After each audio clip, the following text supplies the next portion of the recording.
you said you were going to go to? Yeah, I did go to that thing. God, I'm so full right now. Oh, sorry, guys. Excuse me.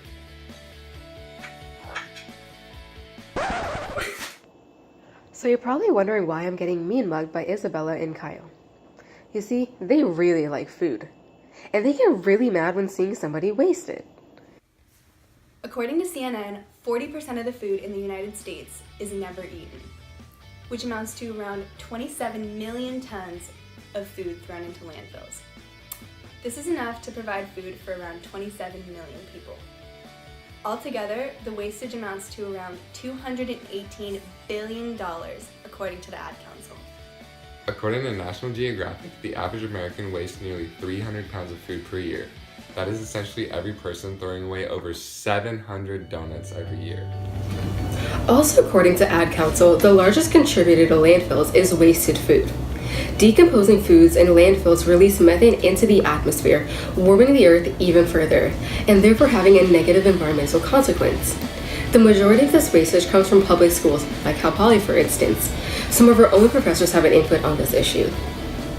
What are your general thoughts on the U.S. food waste problem that's going on, and how do you think we can probably solve it? So I'm a food science faculty member. My area of expertise is food safety, and of course food waste is a major issue in the food processing industry.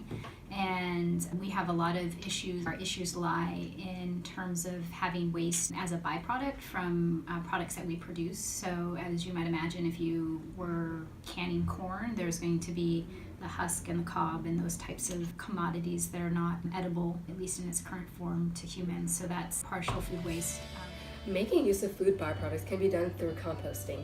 Like Amanda had said, corn husks are inedible for the most part, but they are biodegradable and therefore can be useful in a composting system.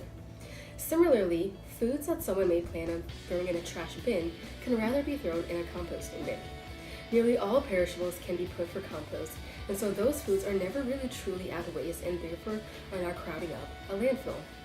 Plus, the bacteria in that system end up consuming more of the methane produced from decomposing foods, yielding a net positive environmental consequence. Composting is a task that can be taken up by individuals and large entities like restaurants, since it is an extremely easy process. Donating non-perishable food is one of the ways to keep food out of landfills and on the table. A great example of a company that already has this policy in place is Kroger Foods. In 2015, Kroger donated 56 million pounds of fresh foods to local food banks. Kroger reduces the amount of food waste in its grocery stores through its Perishable Donations Partnership Program. Perishables are donated to local food banks to have the capacity to handle and distribute fresh foods. Meal prep is another great alternative for Americans to use to combat food waste. According to the National Resource Defense Council, a 4-person household could save up to $1,500 yearly by shopping with a plan. Planning meals ahead of time allows individuals to not only be organized, but eat healthier and also extend the life of their food. Plus, any food that goes unused can go straight in the freezer for later use. According to NPR, the average American eats around, quite literally, 1 ton of food per year. Given that nearly 1/6 of the American population, or 54 million, is hungry, saving those 27 million tons of food can nourish half of those who are in need. So, take the chance to implement one of our solutions. Prep some meals, compost perishables, or donate to a local food bank. Food waste is a very serious issue, and the first step towards any sort of change starts with you.